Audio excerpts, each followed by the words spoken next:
Right, servicing. This is a huge bone of contention within the gas industry, and especially with the big boys, as in the national companies. There are various opinions and policies and procedures concerning servicing procedures on appliances like this. Now this is a condensing boiler, so been in manufacture for a good 10-15 years, and this is an Ecotech, so it's been around since 2005. Now, we have two levels of servicing. We have one which is the defined scope service, which is the minimum level. Now the best way to describe that, or the way I describe it to people when they phone up making inquiries, is to say that that's your British Gas service, or your N-Power service, or your E.ON service, or Home Serve service. Okay, this is the bare minimum. Now that doesn't mean to say that they're breaking any rules, it just means that their policy is to do the absolute minimum as far as the manufacturers are concerned, the gas safety regulations are concerned, and what fits into their own terms and conditions. It is non-intrusive to the boiler. We have then the full scope service, which is very intrusive to the boiler, and that's the service that we generally carry out. Now for our regular customers, we do a biannual full scope service. So every second year we will be intruding into your boiler and getting very personal with it, and every second year we will just carry out the basic minimum service, or unless it needs something doing to it. So we're going to have a quick look at what we do on a service. Now this is basically our policy and our procedure. Doesn't mean to say that it's right or wrong, or that any other company should do it. It just is the way we like to do things. Now on a full scope service we do get quite intimate, and one of the first things we'll do is we'll remove the whole burner assembly, and that's because on this particular model and the Ecomax and the condensing models that Vaillant make, which is what we specialise in, they had a recall on a combustion seal, and the initial seals that they were using were breaking down very early and causing horrific damage to the boilers. In some cases, like this one, we had to replace the boiler because it was just not financially viable to repair all the components that had been damaged by the heat. So it was a new boiler. So another good reason to get these checked out regularly. Now the new graphite seals that go into these systems, or these combustion chambers, have got, well, longevity wise they last a lot longer and a lot more robust. That doesn't mean to say though that it doesn't need changing.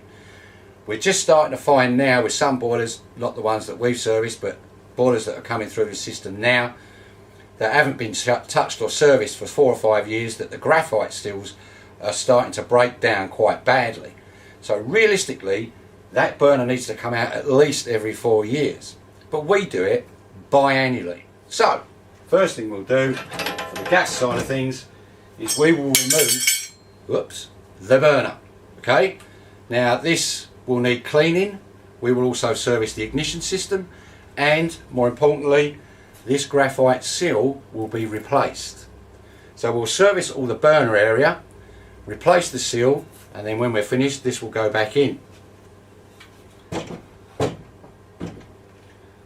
Once we've got the burner out, we can see then and inspect inside the heat exchanger. Now this you can see, well you may not be able to see actually because obviously there's a bit of distance here, but if you look in here, this is absolutely rotten, and that's because this boiler had never been serviced.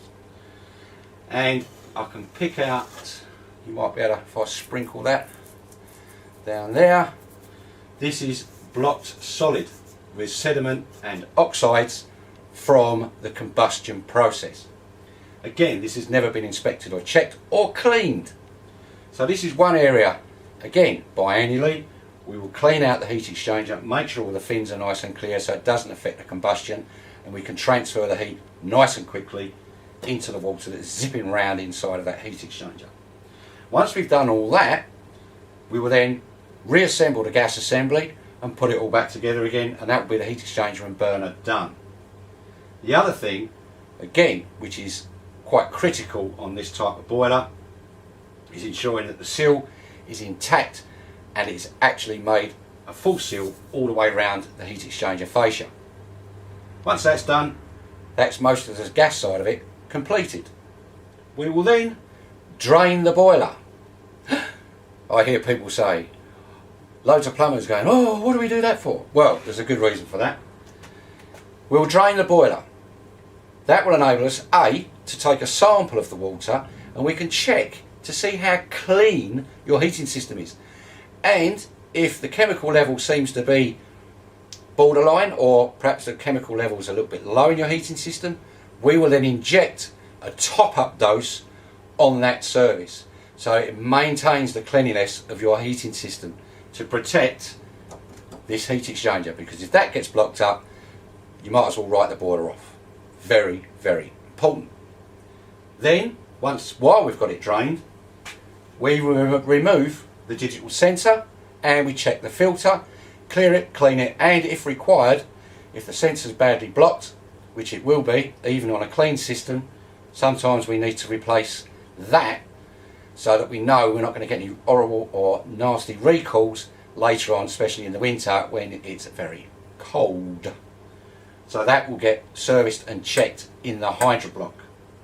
The next thing we'll do is we will service the expansion vessel. Now this is massively overlooked by all heating companies and the majority of plumbers and heating engineers. In fact, where I teach at the college and have adults in for training, I'd say 50% of the plumbers and heating engineers that come into the college don't really understand what this does or how critically important it is concerning the operation and the efficiency of your heating system. Therefore, it gets grossly overlooked. But we do this on every single visit, not just a service visit, any kind of a visit at all. We check, drain and recharge and set that vessel up properly so you don't get any problems for at least 12-18 months. Very, very important. So, we've done the expansion vessel, we've done the hydro block and the sensor, we've done the heat exchanger, we've done the burner and ignition system, and then we will top up the heating system with chemical as is required if it's starting to get a bit borderline. Or we may just stick some in there anyway, because we use Sentinel X100, which you can't overdose, so it can only be good for the system anyway. Once we've done all that, we will then, as I said, replace, rebuild the boiler, we will refill the boiler, and then we'll put it into what's called a P0 test program, which is an engineer's program that we use to purge and clear the heat exchanger and the domestic heat exchanger and the internal circuitry of the boiler to make sure there's no air trapped in there and that we can't damage the boiler by firing it up too early. Now you'll probably find that while that program's running, we will be busily tapping away on our iPads because we will be filling out your printed and PDF service record, which lists all the criteria that has been carried out, and it will give you all the notes as to what's been done, and if you need any replacement parts, it will all be on the service record. Once the boiler's gone through the P0 program, we can then turn the boiler back on and we can run the system. So that's when we'll go around and we will check your controls to make sure everything's switching in and switching out as it should. We will then take a sample from the top of the flue here using the flue gas analyzer, and we will read off all the combustion readings again, which will go onto your service record. So we'll have the CO2, the CO, the oxygen and the ratio readings, as well as the gross flue temperatures. All the combustion readings will be listed on your service record. Once we've completed all that, we will then get you to sign it, and then we would forward that to you straight in the email there and then on site. So now you have a complete service record for your boiler for that year, and we will have it on our system so that after the service we know exactly what was done on the previous year, and or if we have to come out to it in between times. So once the boiler's all filled up and charged and running again, brilliant. We can pretty much tick all the boxes and start packing the tools away. Unless, of course, you have something like this. Now this is a MagnaClean display model, but obviously this would be fitted somewhere under the boiler, and again, your national companies won't touch this within a million, they won't go within a million miles of it. We will take out the MagnaClean, we will service the MagnaClean for you, and this is where we will top up your heating system with chemical if you have one. If not, we'll have to do it somewhere else. So we will service your MagnaClean as well. So there you have it. That's a basic rundown of what we would do on a full service and what we would expect to be done on a full service. There might be a few other bits and bobs that we might look at, but generally speaking, that's what you're going to get for your money. And then hopefully it will prevent horror stories like this occurring to you in your home. So there you go, servicing procedures done the 1200boilers.com way. If you quite like the idea of having your boiler serviced properly every year, give us a ring or go to the contact us page and let me know. And hopefully, you never know, one day I might be seeing you soon. Thanks very much.